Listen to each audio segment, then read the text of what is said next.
welcome to the Digital Signage Today podcast. I'm Judy Model, editor of Digital Signage Today. I'm very excited about our guest, Josh Cohen, CEO at Pearl Media, an at-home media company, and we're here to talk about one of the latest trends in digital signage technology. So as CEO, Josh leads one of the fastest growing independent outdoor media companies with a team of 30 plus professionals and a portfolio of 700 plus media assets nationwide. Pearl Media specializes in delivering high impact advertising across premier real estate, from digital networks in Midtown Manhattan and Chelsea Market to large scale destinations in LA, San Francisco, Nashville, Austin, Atlanta, Chicago, Miami, and beyond. Pearl Media is pushing the boundaries of what's possible and out of home. So the trend we're talking about today is street level out of home digital signage. Back in the day, way back, it was billboards standing, dozens of feet high to be seen for miles on a highway. Then digital signage came in, and we're talking signage erected miles high to be seen by millions every day. Think Times Square, Las Vegas. But locals have a bit of a love-hate relationship with locations like Times Square, especially during big tourist seasons. Those who work and live and dine and shop are trying to avoid the throngs of people. So to capture their attention, digital signage has come to the street level, such as the Midtown Digital Network, which boasts 30 eye-level full motion screens around the fringes of Times Square, from 41st Street to 56th Street, where the local New Yorkers navigate the chaos between Thanksgiving and New Year's. So in the 4 months since the network went live with 17 screens, 223 million impressions have been delivered. 27% is repeat local traffic from Midtown Upper West Side, the residents and nearby workers. The weekly commute windows, 7 to 9 a.m., 4 to 6 p.m., are dominating. So all that data proves that even in the most highly trafficked locations, you can turn street level media into one-to-one moments. So thanks for being here, Josh. Thank you, Judy. That was a phenomenal introduction. I appreciate it. I do have one correction on the impression number, though. Okay. We are delivering 361 million impressions a month across the network. Wow. Okay. So this must have just been right now. Early data. This was early on when the network was getting built out. Right. But since then, as of 10 days ago, we reached a critical number of 30 screens throughout Midtown Manhattan. Wow. So there is quite a bit of digital signage in Midtown in New York City, and the competition for eyeballs is high. What was the thinking behind the eye-level Midtown Digital Network? Well, it kind of, first off, Pearl Media over the last 17 years in business, we've done a really good job of creating really unique street level media that intersects people as they're working, shopping, visiting in various different markets. I would say that we are probably the number one player in street level media, especially in New York City, with over 250 street level assets, static and digital. So when we were looking for what is kind of the next phase of the business, we wanted to deliver a product that can, A, be digital, because we see where that is going with our industry, but be able to kind of cut through the clutter and not just be another sign amongst these signs. And, we've typically stayed away from the big gregarious signs in Times Square, and they do very well, but it's just not the game that we typically play in. And what we really wanted to do is, what we always hear from a lot of our clients is that, we really want to reach New Yorkers, when we're buying New Yorkers. So we identified an area of New York City where we can develop full motion, 365 days a year, large format digital screens. And we brought them to the lowest possible level they can be from a legality standpoint, starting at 10 feet high. And then we looked at the area where we could put these. And all of the big screens that we're talking about in Times Square, they typically live on Broadway or 7th Avenue, in the heart of the bow tie, from 41st Street to, 52nd Street, what have you. And to your earlier point, me being a New Yorker, I do everything I can to not have to walk through that square for various reasons. But we all work around there. We all shop around there. We dine around there. And so so what we did is we focused on all the tertiary streets surrounding Times Square to deliver the New Yorker with a single audience. And the way that we have, this is, to my knowledge, it's the first privately built digital network in New York City. Anything with multiple screens like this is typically a government contract. So we went door to door for almost 2 years, knocking on landlords' doors, trying to get them to allow us to put these signs on their buildings until we had enough that we thought would be attractive. And we are able to deliver this entire area of Midtown to a client now with a single media buy. So we do not sell the screens individually. We sell them as a full single network buy. So when you buy the Midtown network, you get 30 screens for now. It will be 40 screens by the end of Q1, reaching 360 plus million impressions every single month. That is literally starts at 10 feet high. It is right off of the avenues, right on these side streets. We are in the theater district. We are by some of the most popular restaurants. We are by some of the biggest financial institutions and companies in the world. So it's, when we thought about what we wanted to do to kind of complement our business, but also to meet the demand of trying to reach your New Yorker and not just being a flashy tourist object, which those have a purpose for sure. That was the thinking behind the model. So, what makes the street level unique in this beyond the fact that it's street level?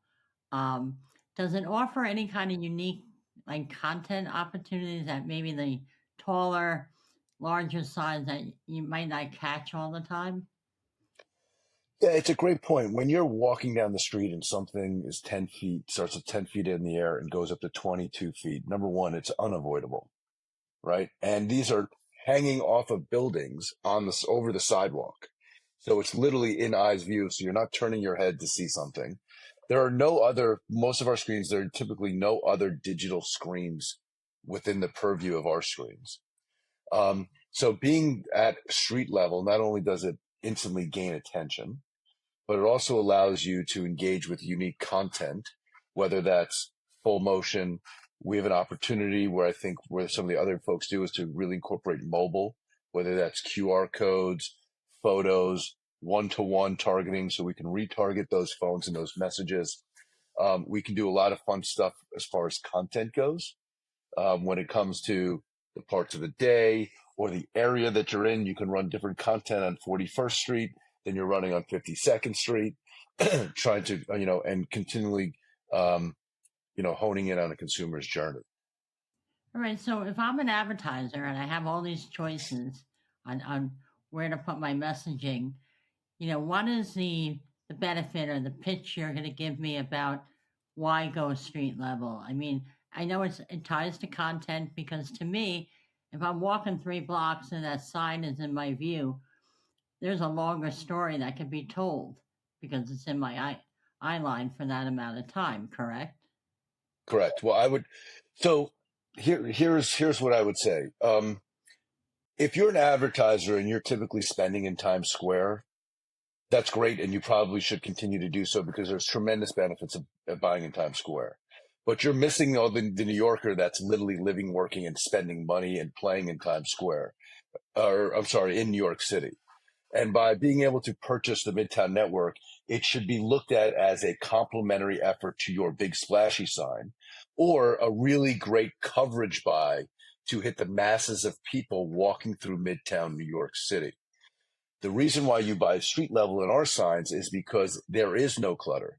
To your point, when you are walking from 8th Avenue to 7th Avenue on 44th Street, you're seeing two of our signs for a half a block as you're walking in either direction with nothing else there to look at. So we have your attention captured in the moment that you are actually either making purchase decisions, heading to work, going to eat, going to meet friends, whatever it is, listening to music. There's a lot of things that we can do that to intersect that consumer journey. And we are right in your face and down on the street level. So if a client is coming to us with really good creative or unique messaging or just a good offering, we're seeing a tremendous amount of response of how some of these clients are doing. So, and I'm not going to ask you to name any clients, but, have there been any super unique things that have come up that maybe you weren't even expecting since you launched the network? We've seen some fun stuff, creative, folks using the screens to do some of the 3D stuff that you would typically see on some of the bigger screens. Right. We're seeing a lot of call to action because we do have that moment with customers, whether it's go buy tickets, see the show, or it's, scan here to get X, Y, and Z. Right. A lot of offerings that people can actually engage with rather than just branding and notifications and those sorts of things. I mean, engagement is big. I mean, that's where you want to make that connection with the customer. So I know you talked about knocking on doors and finding locations, but how difficult is that? Whether it's Times Square or Las Vegas or Chicago?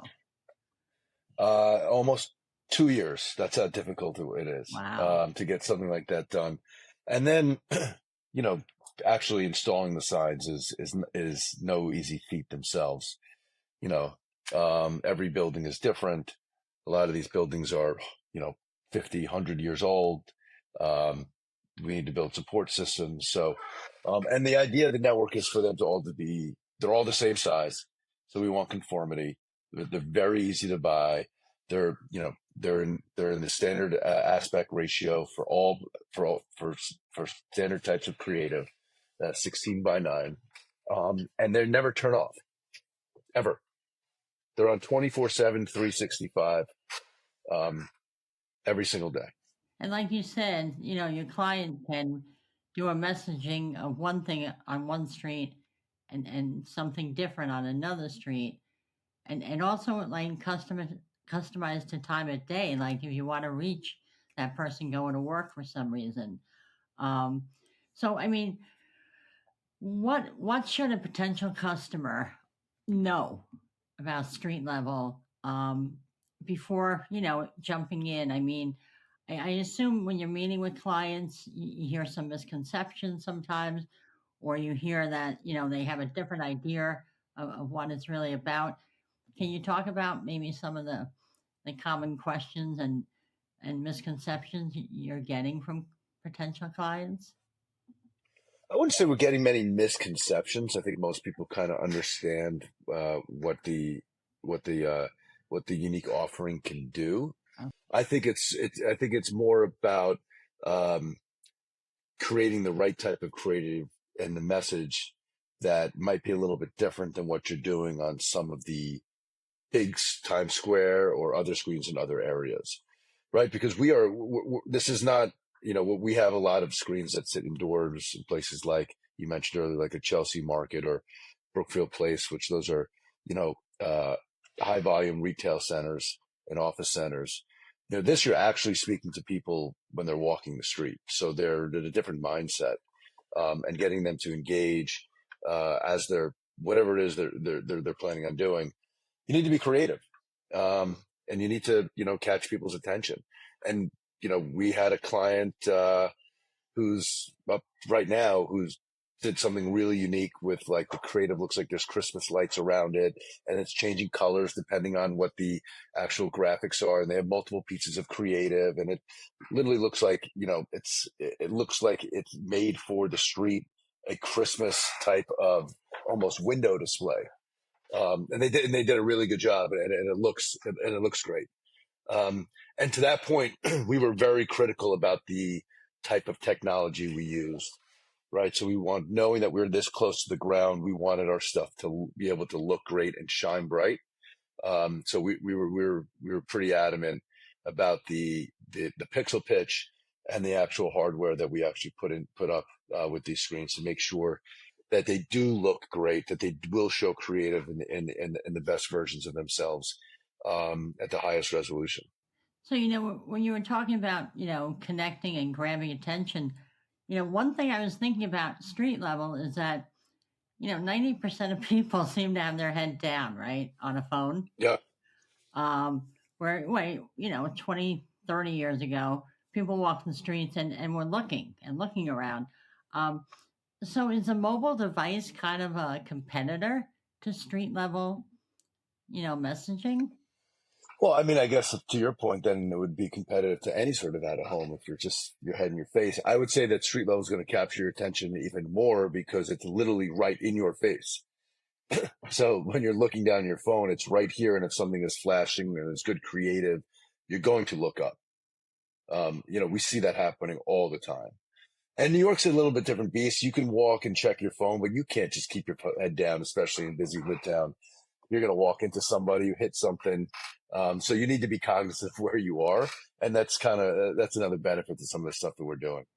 So, to take that point on, where does street level work outside in terms of a non crazy, chaotic environment like Times Square? Like, can you talk a little bit about how it may work in a more suburban setting or an area that's not quite as dramatic as Vegas? Yeah. Yeah, absolutely. So, I mean, a couple of places that and things that we're working on are, if it's public parks, public areas, right, where you're not going to put a billboard up, but you're going to put something that's street level or ground level that can attract people's attention. On sidewalks, if you will, are a good place for them. We do some work with transit centers. So when people are walking through transit centers and being able to capture their attention, to making sure that our stuff is at eye level for people to engage with. So there's a lot of applications for street level and eye level signage, whether it's digital or static.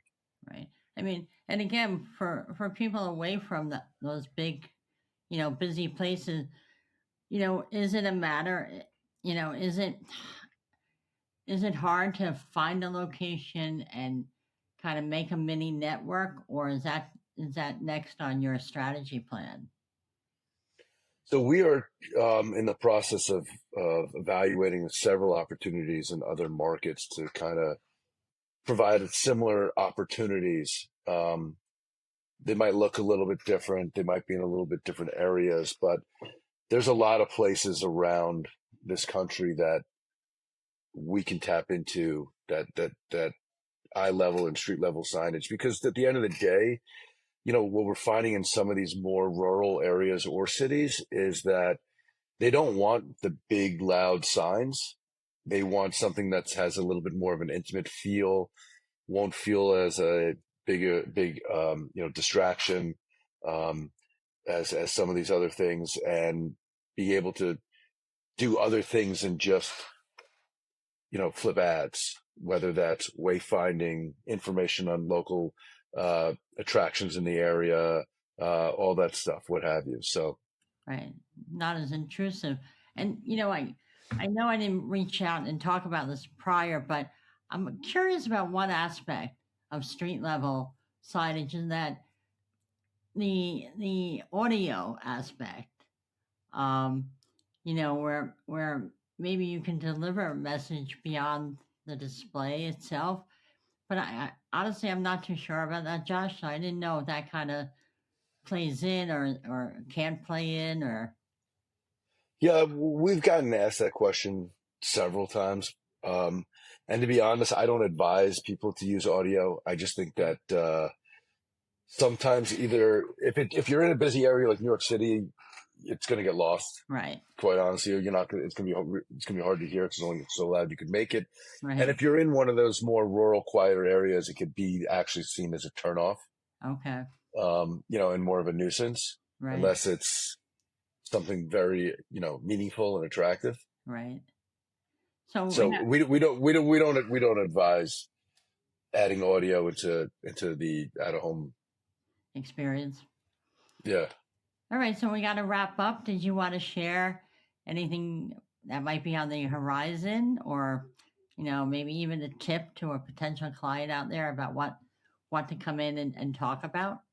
Yeah, well, first on the horizon, that we're not done building out this one network. We're going to be at 40 screens at the end of Q1, and we're going to look to potentially double the size of the entire network within the next 12 to 18 months. Um, you know, to have some significant scale throughout New York City, and we're looking to replicate this product in other markets, and we've already established a lot of those relationships. I would just say to clients out there, if you're looking to buy New York City, we're serving almost 400 million impressions a month to core New Yorkers. We're able to deliver audiences, attribution. We understand behaviors of customers, and we know we could even segment customer behavior based on products and what you're doing, and put you on at certain times that these people are more likely to see. And then lastly, if you are buying Times Square, and I think you should, we should be complementing those messages. You want to spend those big budgets on buying those big screens for a very, very cost-effective price. You can then amplify that message all throughout Midtown with Pearl Media's Midtown Network. Great. It's been a pleasure talking with you, Josh. Thank you, Judy. I appreciate. I'm honored to be your last podcast of 2025. Yeah. Wish you guys a happy and healthy New Year and a great holiday season. You as well. Yeah, we're going out on a bang. So, to our listeners, please subscribe to the Networld Media Group YouTube channel so you won't miss any future podcasts.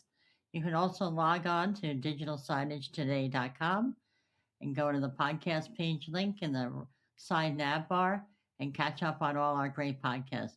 Thanks again, Josh, and a happy holiday.